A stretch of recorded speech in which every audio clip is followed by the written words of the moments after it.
जो दिखता है वो होता नहीं है। कई बार इस तरह की चीजें जियोपॉलिटिक्स में आती हैं सामने। अब भारत ने क्या रूस के खिलाफ कदम उठा लिया, वो भी अंतिम क्षणों में, या फिर पर्दे के पीछे एक बड़ी डील है? जानेंगे कि भारत ने ऐसा क्या किया है। तो वहीं दूसरी तरफ क्या है चेरनोबिल कांड, जो एक बार फिर से होने को आया है। जानेंगे जियोपॉलिटिक्स में इतनी बड़ी टर्निंग पॉइंट कैसे आई है। आइए जानते हैं इन खबरों को विस्तार से। ये जो मैप देख रहे हैं आप, इस मैप में ये जगह है जापोरिजिया। इसके बारे में हमने आपको बतलाया था कि यहाँ कई ऊर्जा परमाणु संयंत्र हैं और जो अब इस स्थिति में पहुँच गए हैं कि ये कभी भी फट सकता है और फटने की वजह से यहाँ लाखों की लोग में मारे जाएंगे। लेकिन इसके बावजूद यहाँ एक तगड़ी वाली राजनीति चल रही है और वो राजनीति ये है कि रूस कह रहा है यूक्रेन कर रहा है ऐसा, यूक्रेन कह रहा है कि रूस कर रहा है ऐसा। रूस कह रहा है कि यूक्रेन यहाँ पर लाना चाहता है नाटो की सेना को,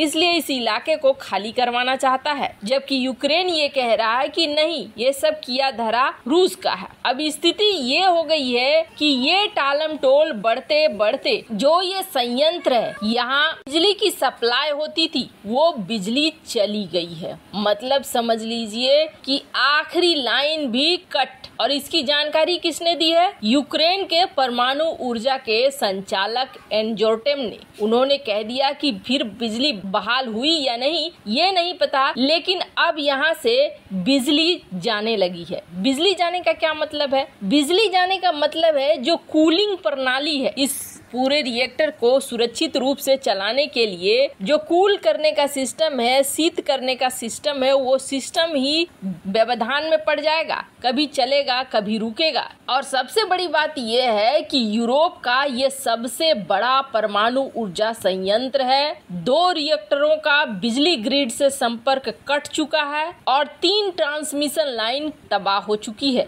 अब कहा जा रहा है कि यहाँ पर हो सकता है एक विस्फोट और यहाँ से निकलेंगे रेडियोधर्मी पदार्थ और ये रेडियोधर्मी पदार्थ पहुँचेंगे पोलैंड, जर्मनी, स्लोवाकिया, यानी कि एक बार में ही बहुत सारे यूरोप का इलाका इसमें क्षतिग्रस्त होगा और अपने आप को संभाल नहीं पाएगा। अब बात ये कही जा रही है कि तभी तक ये सब कुछ सुरक्षित है जब तक डीजल का जनरेटर और वाटर पंप बंद नहीं होता है। अगर ये बंद हुआ तो फिर उसी क्षण से शुरू हो जाएगी तबाही। जापोरिजिया की ये तबाही इस वक्त रूस यूक्रेन युद्ध के कारण निकल कर सामने आई हुई है। अब ऊपर से मामला क्या है कि यूक्रेन का था हाल ही में स्वतंत्रता दिवस। इस स्वतंत्रता दिवस पर यूक्रेन के राष्ट्रपति जेलेंस्की ने ये कहा है कि वो अंत तक लड़ेंगे और कितना मरवाओगे, क्या नक्शे से मिटा ही दोगे यूक्रेन को। खैर, जहां एक तरफ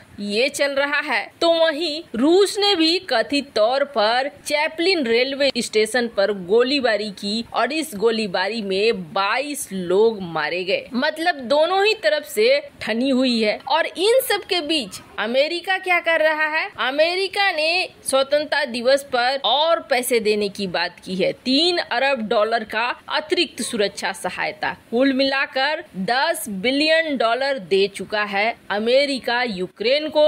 इसके अलावे यूके भी पैसे दे चुका है और इन्होंने ये भी कहा है कि हम आगे भी पैसा देते रहेंगे। ये है पूरी इस वक्त रूस यूक्रेन की स्थिति। अब इस रूस यूक्रेन वॉर के बीच यूएनएससी में अपने स्वतंत्रता के दिन कहना चाह रहा था, यूक्रेन का राष्ट्रपति जेलेंस्की एक भाषण देना चाह रहा था और रूस चाह रहा था कि इस भाषण को न दिया जाए। हालांकि रूसी प्रतिनिधि का ये कहना था कि हम चाहते हैं कि जेलेंस्की यहाँ आकर भाषण दे, ऑनलाइन कोई भाषण न दे। अब जाहिर तौर पर रूस रोकना चाह रहा था कि यूएनएससी में भाषण न दे जेलेंस्की, पर अब यहाँ बात आ गई कि यूएनएससी के 15 सदस्य में से ज्यादातर सदस्य से ये चाह रहे थे कि जेलेंस्की को बोलने का हक तो है, बोलने का हक नहीं छीना जाना चाहिए, बोलने देना चाहिए। और इस क्रम में अंतिम ये हुआ कि यूएनएससी ने ये डिसाइड किया कि चलो हम वोटिंग कर लेते हैं, वोटिंग के जरिए ही चीजें सामने निकल कर आ जाएंगी। अब वोटिंग में रूस तो पता ही था कि वो खिलाफ खड़ा होगा, रूस एक खिलाफ खड़ा हुआ। चीन ने कह दिया कि ना हम रूस की तरफ है ना यूक्रेन की तरफ है, हम अब्सटेन करते हैं। लेकिन सबसे